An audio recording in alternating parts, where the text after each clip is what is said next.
নমস্কার। আজ শোনাব আশাপূর্ণা দেবী রচিত একটি ছোট গল্প, বসন্ত বিদায়। কলেজের বার্ষিক উৎসবে উদ্বোধন সঙ্গীত গাইতে হবে বিলুকে। বিলু প্রায় অনশন ধর্মঘট করে মায়ের কাছ থেকে একটা শাড়ি আর শাড়ি পরে উৎসবে যাওয়ার অনুমতি আদায় করে নিল। না, কিছুতেই আজ বিলু ফ্রক পরে কলেজ যাবে না। ফ্রক পরতে বিলুর বিচ্ছিরি লাগে, ঘেন্না করে। ওদের কলেজে আবার সহশিক্ষার পদ্ধতি। সহপাঠিনী আর সহপাঠীদের সামনে ফ্রক পরে গিয়ে দাঁড়াতে নিজের দেহটা নিয়ে যেন অস্বস্তির শেষ থাকে না বিলুর। হাঁটুর নিচে থেকে পা দুখানাকে যেন কিছুতেই মেনে নেওয়া যায় না। কাঁধ দুটো কি এক কুণ্ঠায় ডানা গুটিয়ে থাকতে চায়। আর টাইট জামার শাসন ব্যর্থ করা উদ্ধত বুকটাকে বিলু বুঝি হৃদয় কোটরে আশ্রয় দিতে পারলেই বাঁচে। ক্লাসে বসে ফ্রকের ধারিটা টেনে টেনে হাঁটু দুটো ঢাকবার ব্যর্থ চেষ্টাতে সময়ই কি কম যায়? অথচ কি সুন্দর, কি অনুপম, কি মনোলোভা জিনিস ওই শাড়ি। নিজেকে ওর মধ্যে ভরে ফেলতে পারলে কোথাও কোনোখানে বুঝি আর কুণ্ঠার বালাই থাকে না। তাছাড়া শাড়ির সৌন্দর্য ওর কি আর তুলনা আছে? সিল্ক শাড়ির ভাঁজে ভাঁজে কি পেলব কমনীয়তা, বেনারসির পাড়ে আঁচলায় কি রাজকীয় ঐশ্বর্য, টিস্যু জামদানি ঢাকাইতে কেমন পোশাকি পোশাকি আবেশ, মাইশোর জর্জেট শিপনে যেন লঘুপক্ষ বিহঙ্গের উড়ন্ত ভঙ্গিমা। আর সাদা ধবধবে মিহি তাঁতের শাড়ির তো কথাই নেই। পরলে নিশ্চয়ই নিজেকে পরম পবিত্র পূজারিনীর মতো লাগে, অন্তত বিলুর তাই ধারণা। এই সমস্ত রকম শাড়ি বিলুর মার আছে বড়দির, মেজদির, সম্প্রতি শেষদির স্টকও বাড়তে শুরু করেছে। আর বিলুর আলমারির একটা তাক ভর্তি শুধু ফ্রক। এগুলো পরে শেষ করতে যে বিলুর 50 বছর লেগে যাবে তাতে আর সন্দেহ কি? হয়তো ততদিনে আরও জোগানো হবে, কারণ শাড়িতে এখনো অধিকার জন্মায়নি বিলুর। বাচ্চা মেয়েদের শাড়ি পরায় বিলুর মার কড়া আপত্তি। দ্বিতীয় বার্ষিক শ্রেণীর ছাত্রী বিলু আজও তার মার কাছে বাচ্চাত্বের সীমানা থেকে প্রমোশন পায়নি। কেনই বা পাবে? বিলুর শেষ দিই যে এখনো প্রায় তাই। এই সেদিন মাত্র শাড়ি ধরবার অনুমতি পেয়েছে সে। আজ বিলুর নিতান্ত নির্বেদ দেখে ওর বড়দির দয়া হলো। সে গিয়ে মার কাছে ওকালতি করল, তোমারও মা অন্যায় জেদ, ছেলে মানুষ, একদিন ইচ্ছে হয়েছে, পড়ো কি না। মা গম্ভীর মুখে বললেন, ছেলে মানুষ বলেই তো। ছেলে মানুষের এমন পাকামি ইচ্ছেই বা হয় কেন?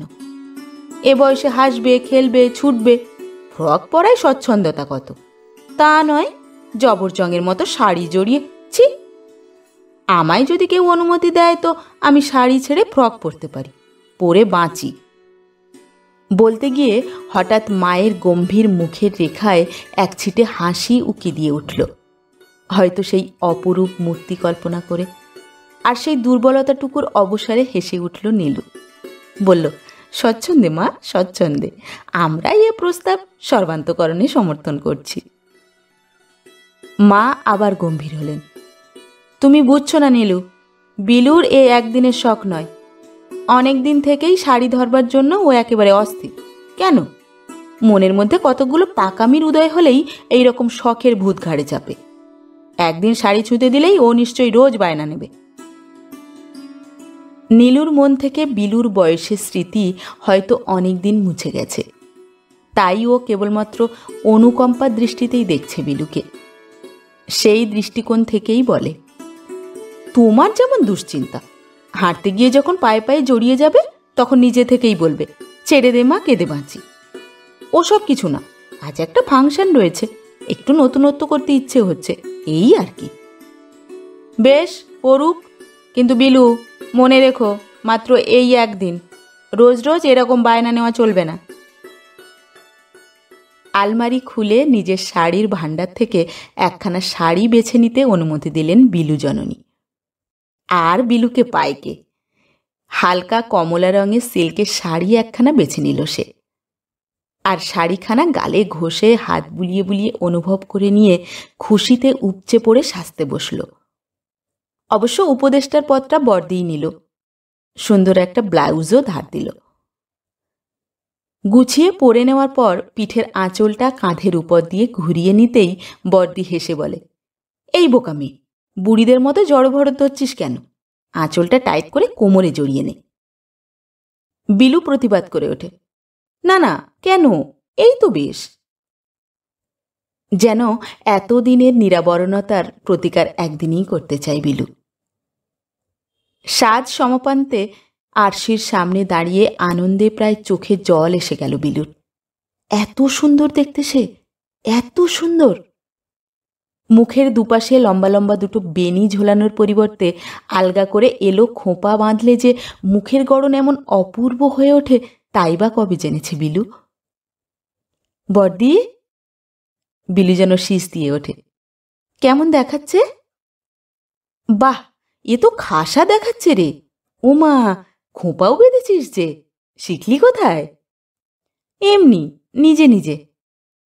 আয়নার উপর তোমার, মেজদির, শেষদির যতগুলো কাঁটা ছিল সবগুলো চুলে গুঁজে নিয়েছি। বেশ করেছিস। নীলু হেসে উঠে হাঁক দেয়, ওমা, দেখো দেখো, তোমার ছোট মেয়েটি আজ একেবারে দস্তুর মতো একটি মহিলা। তুমি বলছিলে শাড়ি পরে ঠিক আছাড় খাবে, দেখো একবার ধরনটি, নিজে নিজে খোঁপা পর্যন্ত বানিয়ে ফেলেছে। 17 বছরে বিলুর নিজে নিজে খোঁপা বানানোর বাহাদুরিতে হেসে কুটি কুটি হয় পুরু লেন্সের চশমা পরা ব্রণবিক্ষত গণ্ড কোলকুঁজো নীলু, বিলুর বর্দি। মা কিছু বলার আগেই হুড়মুড় করে বেরিয়ে গেল বিলু, যাতে না মা দিদিদের সামনে শাড়ি পরে স্মার্টনেসের অভাব পরিলক্ষিত হয়। বিলুর মা ওর চলে যাওয়ার পথের দিকে তাকিয়ে একটা নিঃশ্বাস ফেললেন। ওরা কেমন করে বুঝবে মায়ের অস্বস্তি কোথায়? আগেকার আমলে মেয়েদের এত লেখাপড়ার চাষ ছিল না, শুধু কথার জোরেই আইবুড়ো মেয়েকে অনিশ্চিত কাল ধরে 12-13 সীমানায় আটকে রাখা যেত। চোখে আঙুল দেওয়া জ্ঞাতি প্রতিবেশিনীদের কাছে হিসেবের গোঁজামিল ধরা পড়ে গেলে কোঁদল করে জেতাও যেত। কিন্তু এখন যে সে পথে চাবি পড়েছে, কলেজে পড়া মেয়েকে 12-13 ধরে রাখবার উপায় কোথা? তাই খাটো বয়সের সীমারেখার মধ্যে ধরে রাখবার ব্যর্থ চেষ্টা চলে খাটো ঝুল ফ্রক পরিয়ে। আরও একবার নিঃশ্বাস ফেললেন বিলুর মা। নীলু, ইলু, মিলু, 3 জনের নিচে বিলু। এখন থেকেই ওর ওই ঝকঝকে তলোয়ারের মতো ধারালো দীঘল ছাঁদের তনুটিকে শাড়ির শানপালিশে ঝলসে উঠতে দিলে চলবে কেন? যতক্ষণ ফ্রকের ছায়ার অন্ধকারে পড়ে থাকে ততক্ষণই ভালো। জলের মতো মুখস্থ গান হলেও গানের বইটা সামনে রাখা ফ্যাশন। একখণ্ড গীতবিতানের জন্য লাইব্রেরি ঘরে যেতে গিয়ে দাঁড়িয়ে পড়তে হলো বিলুকে। একটা স্বরলিপি বইয়ের পাতা উল্টাতে উল্টাতে নিরঞ্জন বেরিয়ে আসছে ঘর থেকে। লাইব্রেরিতে আসা যাওয়ার সূত্রেই নিরঞ্জনের সঙ্গে আলাপটা বেশি। আলাপ থাকলেও বিলুর অবশ্য মনে হয় ছেলেটার বয়সের তুলনায় একটু যেন বেশি সাবালক সাবালক ভাব। বিলুকে আপনি বলে কথা বললেও বিলুর প্রতি তার যেন একটু সস্নেহ করুণা। আজ কিন্তু ব্যাপারটা ঘটে গেল সম্পূর্ণ অপ্রত্যাশিত। বিলুর পায়ের শব্দে মুখ তুলে তাকিয়েই নিরঞ্জন যেন চমকে উঠল। তারপর হঠাৎ বলে বসল, অপূর্ব! বিস্ময় আর প্রশংসার অদ্ভুত একটা দীপ্তি ফুটে উঠেছে ওর চোখে। অপূর্ব? বুকটা কেঁপে উঠল বিলুর। একটু আগেই ওকে দেখে নন্দিতা চেঁচিয়ে বলে উঠেছিল, ও বাবা, এই যে একেবারে নবকলেবর! সত্যি কি ফাইন দেখাচ্ছে রে তোকে, মার্ভেলাস! কই, তখন তো এমন বুক কাঁপা অনুভূতি হয়নি। কিন্তু তা হবে কেন? নন্দিতার মুখে চোখে তো এমন অদ্ভুত একটা দীপ্তিও ফুটে ওঠেনি। আর উঠলেই কি? কিন্তু বুক কাঁপলেও বাইরে সে কাঁপন প্রকাশ করা চলে না।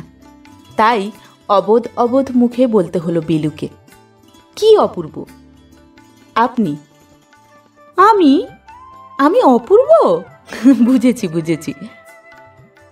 চকলেট পাওয়া খুকির মতো হাসিতে ভেঙে পড়ে বলে বিলু, শাড়ি পরেছি বলে বলছেন কেমন? তাহলে বরং অভূতপূর্ব বলুন। অনেকটা হাসতে হয়, পাছে বুকের ধুকপুকানিটা শুনতে পাওয়া যায়। হাসছেন মানে? নিরঞ্জন গাম্ভীর্যের ভূমিকা নিয়ে বলে, আপনার রীতিমতো শাস্তি হওয়া উচিত। শাস্তি? হ্যাঁ, রীতিমতো শাস্তি। এতদিন শাড়ি পরেননি বলে। শাড়ি পরিনি বলে শাস্তি পেতে হবে? ভারী মজার কথা বলেন তো আপনি। মজার মানে? সত্যি কথা। আমার মতে নিজেকে খারাপ সাজে রেখে দেওয়া দস্তুর মতো অপরাধ। শাড়ি পরে আপনাকে এত ভালো দেখায়, আর আপনি। পুরুষের প্রশংসা এমন ভয়ঙ্কর জিনিস, তাতে এমন দিশেহারা করে দেয়। কিন্তু দিশে হারালে চলবে কেন? বুককে সবলে বুকের মধ্যে নির্বাসন দিয়ে বিলু এবার পুতুল পাওয়া খুকুর মতো হিহি করে হাসতে থাকে। যাক, বাড়ি গিয়ে বলতে হবে বড়দিকে। বড়দিতে জবরদস্তি একখানা শাড়ি জড়িয়ে স্রেফ পুটলি বানিয়ে দিল আমায়। বলে, ফ্রক পরে আবার ডায়াসে বসে গান গাইবি কি? কেউ দেখতেই পাবে না। একটা শাড়ি টাড়ি পরলে তবু লোকের চোখে পড়বে, লোকে মনীষী বলে গণ্য করবে। বলবো গিয়ে বড়দিকে। নিরঞ্জন তেমনি গম্ভীরভাবে বলে, ঠিকই বলেছেন আপনার বড়দি। শাড়ি পরে বড্ড বেশি চোখে পড়ে যাচ্ছেন, চোখ সরানোই শক্ত হয়ে দাঁড়াচ্ছে। বাবারে বাবা, কি সাংঘাতিক মজার কথা যে বলেন আপনি। হাসতে হাসতে কপাল ব্যথা হয়ে ওঠে বিলুর। আরে, ওদিকে যে দেরি হয়ে যাচ্ছে। কোথায় দেরি? এই তো সবে তবলচিদের পায়ে তেল দেওয়ার জন্য লোক পাঠানো হলো। এখনো ঘন্টাখানেক নিশ্চিন্ত হয়ে গল্প করা চলে। বাহ, বেশ আছেন। আমার বলে একটা গানও মুখস্থ হয়নি, একটা গীতবিতান নেব। কোন খণ্ডটা? কোনটা? দ্বিতীয়টাই বোধ হয়, দেখে নেব। আসুন। অগত্যাই গুটি গুটি নিরঞ্জনের পিছন পিছন যেতে হয়। বইটা বাঁচতে সময় যায় খানিকটা। কিছুটা নীরবতা, কথার চাইতে সেটা আরো ভয়ঙ্কর। নীরবতায় যেন পায়ের তলার মাটি সরতে থাকে, ধরবার খুঁটি খুঁজে পাওয়া যায় না। শুনুন। কি? আমার একটা অনুরোধ রাখবেন। কি অনুরোধ? যাওয়ার সময় চা খাওয়ার দলে ভিড়তে হবে? আবার বিলুর চোখে অজ্ঞতার অন্ধকার। আহ, ও কথা কি বলছে? বলছি, দোহাই আপনার, ভবিষ্যতে আর কোনোদিন ফ্রক পরবেন না। ফ্রক পরব না? ওমা, কি কাণ্ড! কারণটা কি বলুন তো? কারণ? কারণ ওটা একেবারেই অসহ্য। আজ থেকে শাড়িই বহাল রাখুন, লাল, নীল, সবুজ, সাদা, যা খুশি। ওরে বাবারে! দুই চোখ যেন ভয়ে বিস্ফারিত হয়ে ওঠে বিলুর। শাড়ির আঁচলটা হাতের মুঠোয় পিষতে পিষতে দারুণ অস্বস্তির একটা ভঙ্গি করে বিলু বলে ওঠে, তাহলেই গিয়েছি আর কি। তাহলে আমার হাঁটা চলা খেলাধুলো সব খতম। উফ, একদিনেই যে জ্বালাতন লাগছে। নিজেকে ঠিক একটি পুঁটুলি মনে হচ্ছে। কতক্ষণে যে বাড়ি গিয়ে ছেড়ে ফেলে বাঁচবো তাই ভাবছি। বাবা, কি করে যে লোকে 22 হাত একটা শাড়ি জড়িয়ে কাজকর্ম করতে পারে। আপনিও পারবেন। শাড়ির সোনার কাঠির ছোঁয়ায় ঘুমন্ত রাজকন্যা জেগে উঠবে। আরে বাস, কি আবোল তাবোল বকতে শুরু করলেন আপনি। রাজকন্যাই বা কোথায়, সোনার কাঠিই বা কি? কিছুই তো বুঝছি না। নিরঞ্জন হতাশ সুরে বলে, সত্যিই কিছুই বুঝছেন না? কি মুশকিল? 5-7 বছরের খুকি বুঝি আশ্রয় নিয়েছে বিলুর মধ্যে। কি করে বুঝবো? আপনি যে স্রেফ মাথামুন্ডহীন কথা বলতে শুরু করে দিয়েছেন। শাড়ির সোনার কাঠি? তার চাইতে বলুন না সোনার পাথর বাটি। আবার হাসতে হচ্ছে বিলুকে। হেসে হেসে চোখে জল এসে যাওয়ার জোগাড় হলেও হাসতে হচ্ছে। না হেসে করবেই বা কি? গম্ভীর হবার উপায় কোথা তার? বিলুই কি জানে না যে তার উপরে এখনো 3 দিদি? বছরে বছরে চশমার পাওয়ার বেড়ে যাওয়া কোলকুঁজো নীলু, দিন দিন ফুটবল হয়ে যাওয়া ভারভারিক্কি ইলু, আর নবযৌবনের দিনগুলি সব শেষ করে এনেও কিশোরীর ভূমিকাভিনেত্রী শেষদি মিলু, এদের চাইতে যে অনেক অনেক ছোট বিলু। এখনই শৈশব পার করে ফেললে তো চলবে না তার। শাড়ি তার মনোরম সৌন্দর্য ভার নিয়ে আলমারির উঁচু তাকে থাকুক।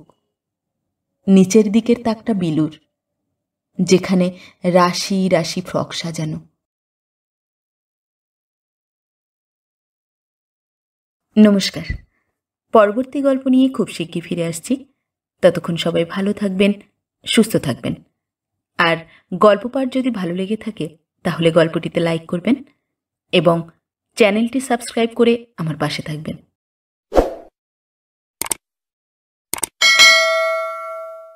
ধন্যবাদ।